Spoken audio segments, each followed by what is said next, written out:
Hello everyone. Today we talk about how to fix the app of Polarr. We go to settings,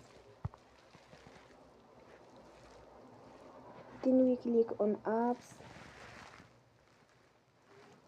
After that we search the app Polarr and we click. We will on for stop. After that we go to storage. Then we click on clear cache.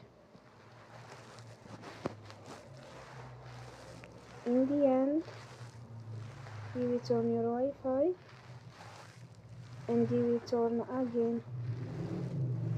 Don't forget to support us by like and subscribe. See you next time and thank you for watching.